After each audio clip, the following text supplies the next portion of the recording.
Hello friends, welcome to my channel study for you. So guys, जैसा कि आज जो आपका आरआरबी टेक्नीशियन का 19 दिसंबर के फर्स्ट शिफ्ट का एग्ज़ाम हो गया है दोस्तों, जिसका जो है मैं आपको बिल्कुल 100% एक्यूरेट आंसर के साथ जो है इस वीडियो में बताऊँगा। तो देख लेते हैं कि किस प्रकार की जो है आज आपके 19 दिसंबर के फर्स्ट शिफ्ट के एग्ज़ाम में जो है प्रश्न पूछे गए हैं।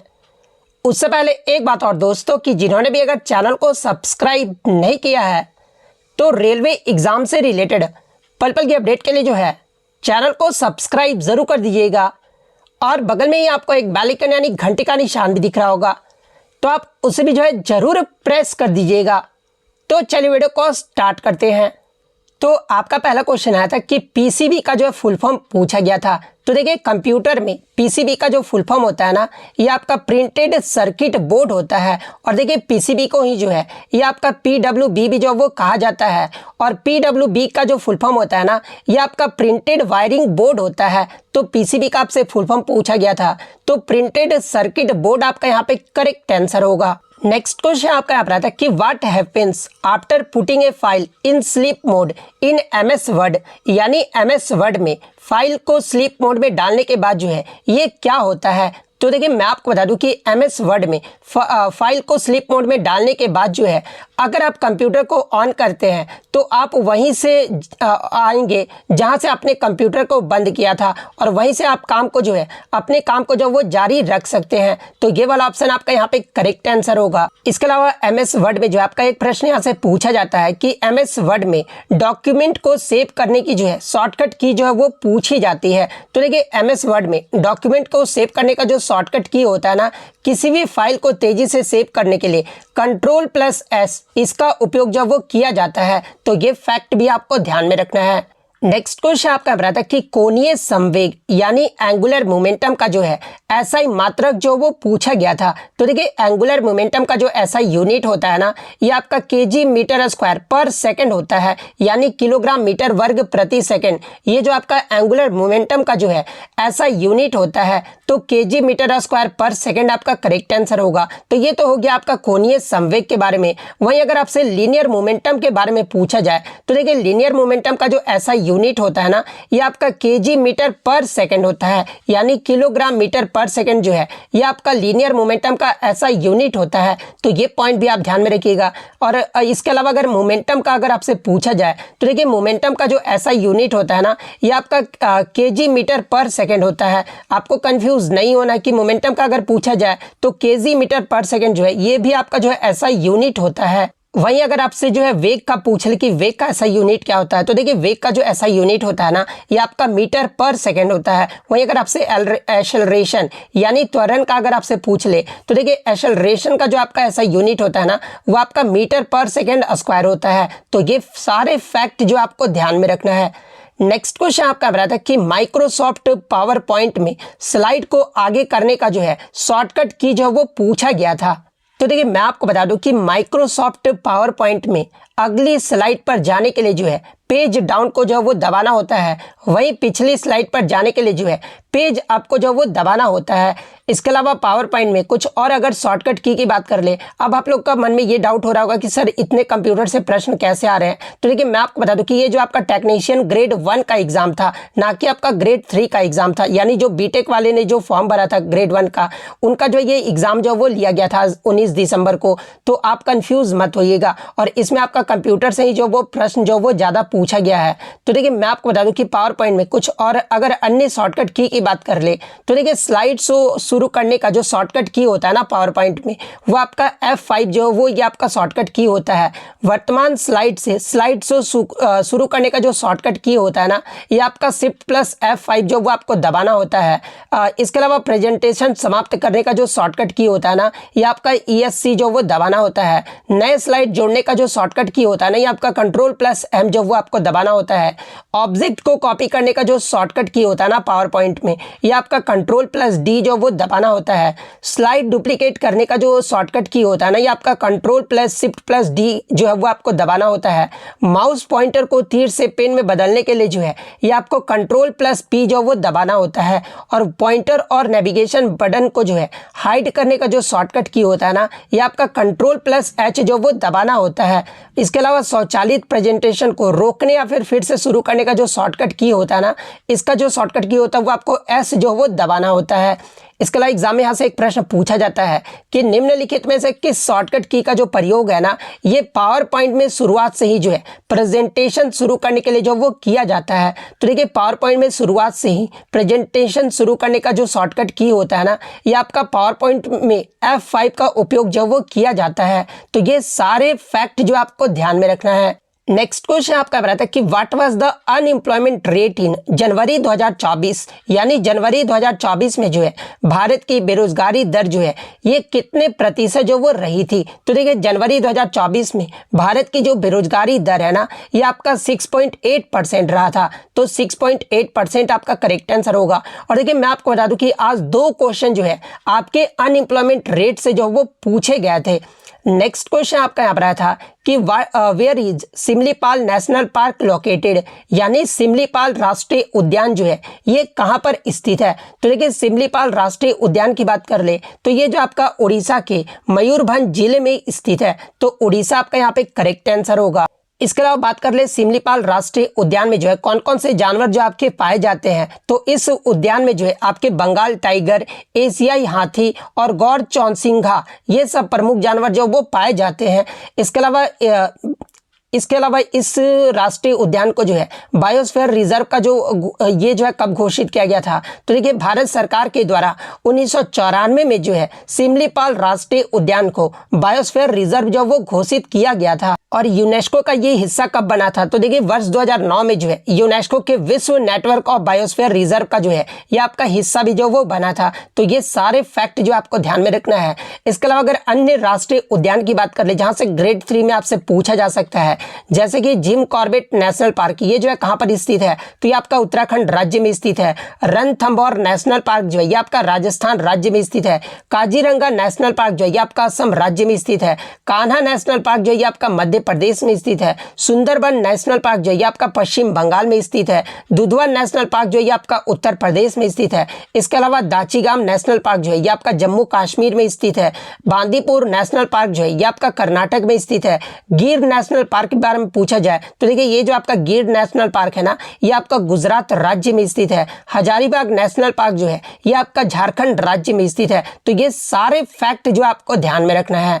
नेक्स्ट क्वेश्चन आपका रहता है कि by passing which act did the British parliament end the rule of East India company in India, यानी निम्न में से किस अधिनियम ने जो है भारत में ब्रिटिश ईस्ट इंडिया कंपनी का शासन जो है वो समाप्त कर दिया था और भारत को इंग्लैंड के ताज के अधीन जो वो कर दिया गया था। तो देखिए मैं आपको बता दूं कि भारत सरकार अधिनियम 1858 के तहत जो है भारत में ब्रिटिश ईस्ट इंडिया कंपनी का शासन जो ये आपका समाप्त कर दिया गया था और भारत को इंग्लैंड के ताज के जो वो अधीन कर दिया गया था।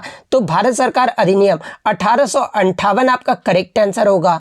इसके अलावा अगर रेगुलेटिंग एक्ट की बात कर रहे तो देखिए रेगुलेटिंग एक्ट 1773 जो है ये आपका पहला संसदीय अनुसमर्थन और प्राधिकरण था जो कि आपका ईस्ट इंडिया कंपनी के भारतीय संपत्ति के संबंध में जो है शक्ति और अधिकार को जो ये आपका परिभाषित जो वो करता था। तो ये तो हो गया आपका रेगुलेटिंग एक्ट के बारे में। वहीं अगर आपसे 1853 का जो है चार्टर अधिनियम से पूछा जाए तो देखिए 1853 का जो चार्टर अधिनियम था ना, इस अधिनियम ने सिविल सेवकों के चयन और भर्ती की एक खुली प्रणाली की शुरुआत भी जो वो की थी। तो ये पॉइंट भी आपको ध्यान में रखना है।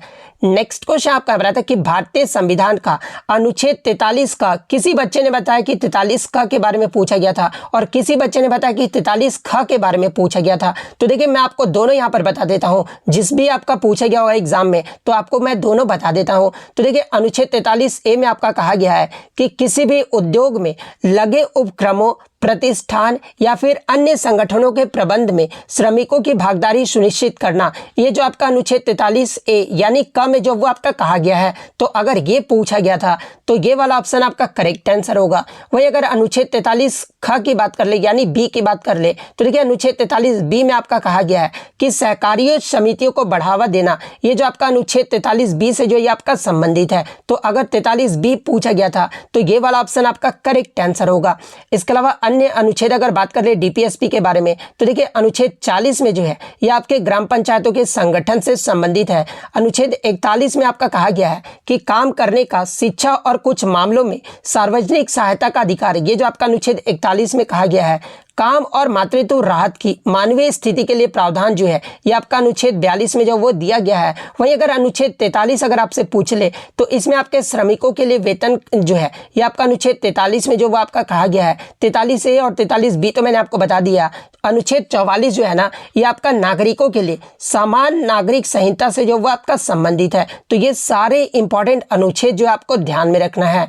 एक क्वेश्चन आपका यहाँ पर आया था कि निम्नलिखित में से कौन सा 8085 प्रोसेसर में जो है 16 बिट रजिस्टर है। तो देखिए मैं आपको बता दूं कि प्रोग्राम काउंटर और ये जो आपका स्टैक संकेतक होता है ना ये आपके 8085 माइक्रो प्रोसेसर में जो है ये आपके स्टैक पॉइंटर 16 बिट रजिस्टर होते हैं। और ये जो आपका स्टैक संकेतक होता है ना ये आपका स्टैक मेमोरी के शीर्ष पर एड्रेस को जो ये आपका संग्रहित जो वो करता है। तो इन दोनों में से जो भी ऑप्शन में दिया गया होगा या तो आपका स्टैक संकेतक दिया गया होगा या फिर आपका प्रोग्राम काउंटर दिया गया होगा। तो इन दोनों में से जो भी ऑप्शन में दिया गया होगा वो आपका यहाँ पे करेक्ट आंसर होगा। नेक्स्ट क्वेश्चन आपका यहाँ पर आया था बेरोजगारी दर 2021 में जो ये क्या रहा था। तो देखिए मैं आपको बता दूं कि एनएसओ सर्वेक्षण के अनुसार अक्टूबर दिसंबर 2021 में जो है बेरोजगारी दर जो है ना ये आपका 8.7% रहा था। तो 8.7% आपका करेक्ट आंसर होगा। जैसे कि मैंने आपको पहले भी बताया था कि अनएम्प्लॉयमेंट से आपका 2 प्रश्न पूछा गया था आज। एक आपका 2024 का जनवरी का पूछा गया था और एक आपका 2021 का जो वो पूछा गया था। तो जनवरी वाला में 6.8% आपका करेक्ट आंसर होगा और 2021 वाला जो है 8.7% आपका करेक्ट आंसर होगा। और देखिए 2 योजनाओं से भी जो है आज आपके प्रश्न जो वो पूछे गए थे। नेक्स्ट क्वेश्चन आपका बता था कि हॉकी फेडरेशन का जो नया नाम रखा गया ना उसका नाम क्या है। तो देखिए अंतर्राष्ट्रीय हॉकी महासंघ ने जो है आमतौर पर FIH के नाम से जो वो जाना जाता है और फील्ड हॉकी और जो आपका इंडोर फील्ड हॉकी होता है ना इसका जो ये जो आपका एक अंतर्राष्ट्रीय शासीय निकाय है और इसका जो मुख्यालय है ना ये आपका स्विट्जरलैंड के लॉजिन में स्थित है। तो ऑप्शन में आपका FIH करके दिया गया होगा तो FIH आपका यहाँ पे करेक्ट आंसर होगा। नेक्स्ट क्वेश्चन आपका यहाँ पर आया था कि आपका जो है पर्यावरण पुरस्कार 2024 ये जो है किसे मिला है। तो देखिए मैं आपको बता दूं कि ग्रीन वर्ल्ड पर्यावरण पुरस्कार 2024 जो है ये आपके कोल इंडिया को जो वो प्रदान किया गया है। तो कोल इंडिया आपका यहाँ पे करेक्ट आंसर होगा। एक आपका जो है मुनि की रचना जो है वो पूछा गया था। रचना का नाम तो बच्चों द्वारा याद नहीं था कि क्या पूछा गया था। ये पूछा गया था कि किस धर्म से संबंधित है। तो ऑप्शन में शायद आपका जैन धर्म जो वो दिया गया था। तो जैन धर्म आपका यहाँ पे करेक्ट आंसर होगा। नेक्स्ट क्वेश्चन आपका यहाँ पर आया था ब्रिटिश काल में ताज शासन जो है ये कब से कब तक चला था। तो देखिए ब्रिटिश काल में ताज का जो शासन है ना ये भारत में 1858 से 1947 तक जो ये आपका चला था और इसे आपका क्राउन रूल या फिर प्रत्यक्ष नियम भी जो वो कहा जाता है। और 1857 के भारतीय विद्रोह के बाद ईस्ट इंडिया कंपनी ने ताज को जो वो सत्ता सौंप दी थी और 2 अगस्त 1858 को जो है ब्रिटिश संसद ने भारत सरकार अधिनियम जो वो पारित किया था और इसी अधिनियम के जरिए भारत पर ब्रिटिश सरकार की जो सत्ता है ना वो आपका स्थापित जो वो किया गया था। तो शायद आपका यही वाला प्रश्न पूछा गया था कि निम्न में से किस अधिनियम ने जो है भारत में ब्रिटिश ईस्ट इंडिया कंपनी का शासन जो वो समाप्त कर दिया था। तो भारत सरकार अधिनियम 1858 आपका करेक्ट आंसर होगा। इसके अलावा मैं आपको बता दूं कि फिजिक्स में जो है आपके फ्लेमिंग के बाएं हाथ और दाएं हाथ के नियम से आपके प्रश्न पूछे गए थे। तो देखिए फ्लेमिंग के बाएं हाथ का जो नियम है ना ये आपके इलेक्ट्रिक मोटर से जो ये आपका जुड़ा हुआ है। यानी इसका जो मकसद है ना ये विद्युत मोटर में काम करने वाले चुंबकीय बल की दिशा का जो है ये आपका पता लगाने के लिए जो वो किया जाता है। वहीं अगर फ्लेमिंग के दाएं हाथ के नियम की बात कर ले तो ये जो आपका इलेक्ट्रिक जनरेटर से जो ये आपका जुड़ा हुआ है। यानी इलेक्ट्रिक जनरेटर जो आपका किस पर बेस्ड होता है तो ये आपके फ्लेमिंग के दाएं हाथ पर जो ये आपका बेस्ड होता है और इसका जो मकसद है ये आपके विद्युत जनरेटर में जो है प्रेरित धारा की दिशा जो वो पता करना होता है। वहीं अगर मैं आपको फिगर से बता दूं तो सबसे पहले फ्लेमिंग लेफ्ट हैंड रूल के बारे में बता देता हूं। तो देखिए फ्लेमिंग का जो लेफ्ट हैंड रूल ये जो आपका थंब होता है ना ये क्या बताता है तो ये आपका डायरेक्शन ऑफ मोशन को बताता है। ये जो आपका फिंगर होता है ना ये आपका डायरेक्शन ऑफ मैग्नेटिक फील्ड को बताता है जिसे आपका 4 फिंगर भी कहा जाता है। इसके अलावा ये जो आपका मिडिल फिंगर होता है ना ये जो आपका क्या बताता है है तो ये आपका डायरेक्शन ऑफ करंट को जो वो बताता है, तो ये आपके फ्लेमिंग का लेफ्ट हैंड रूल है। वहीं अगर दाएं हाथ के नियम की बात कर ले तो देखिए फ्लेमिंग का जो राइट हैंड रूल है ना, पहले तो आपका ये जो थंब है ये आपका क्या बताता है, तो ये आपका मोशन ऑफ द कंडक्टर को जो वो बताता है, यानी कंडक्टर का जो है गति को बताता है, चालक की गति को बताता है।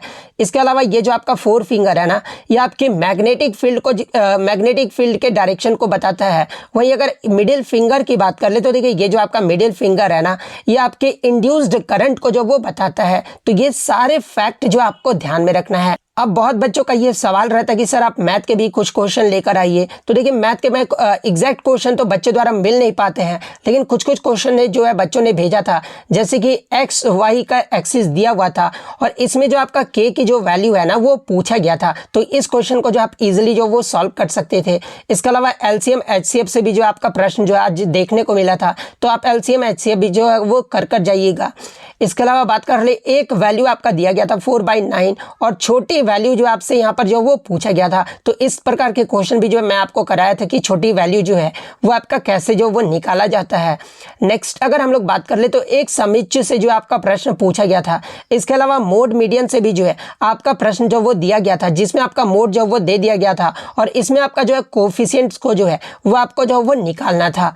इसके अलावा अगर और क्वेश्चन की मैं बात कर लूँ तो nth पद जो आपका 16वां पद आपका दे दिया गया था। इसके अलावा 24वां पद की वैल्यू भी जो आपका दे दिया गया था और 90वां पद जो है आपको यहाँ पर जो वो निकालना था, तो इसकी भी मैंने आपको फॉर्मूला बता दिया था कि इस प्रकार से जो आप कैसे जो वो निकाल सकते हैं। इसके अलावा सिंप्लीफिकेशन आपका इजी आया था और प्रॉफिट लॉस जो आपका एग्जाम में इस बार फर्स्ट शिफ्ट में जो आपका देखने को नहीं मिला था। रीजनिंग की बात कर ले तो सीटिंग अरेंजमेंट में जो है आपके पजल से जो है ज़्यादा प्रश्न पूछे गए थे। इसके अलावा जो आपका एएलपी या फिर आरपीएफ एसआई में जो आपका एबीसीडी बेस पर जो आपका रीजनिंग आया था ना, उसी बेस पर जो आपका रीजनिंग जो वो पूछा जा रहा है। इसके अलावा कुछ क्वेश्चन जो है मुझे अस्पष्ट रूप से मिले थे, जैसे कि आपका पीएन जंक्शन से जो भी आज आपका प्रश्न जो वो पूछा गया था। इसके अलावा मैं आपको बता दूं कि इलेक्ट्रोमोटिव फोर्स से भी जो आपका प्रश्न जो वो पूछा गया था। इसके अलावा वोल्टेज को डबल करने पर करंट क्या होगा, इस प्रकार से भी जो आपका प्रश्न जो वो पूछा गया था। इसके अलावा अगर कंप्यूटर में बात कर ले तो कंप्यूटर में आपका कुछ अस्पष्ट रूप से मुझे मिला था कि रो एंड कॉलम में जो है आपके सेल के एड्रेस को जो है ये कैसे यूज करते हैं, इस प्रकार से आपका एक प्रश्न आया था। इसके अलावा हिडन फाइल्स को जो है यह कैसे देखा जाता है, इस प्रकार से भी आपका प्रश्न जो वो देखने को मिला था।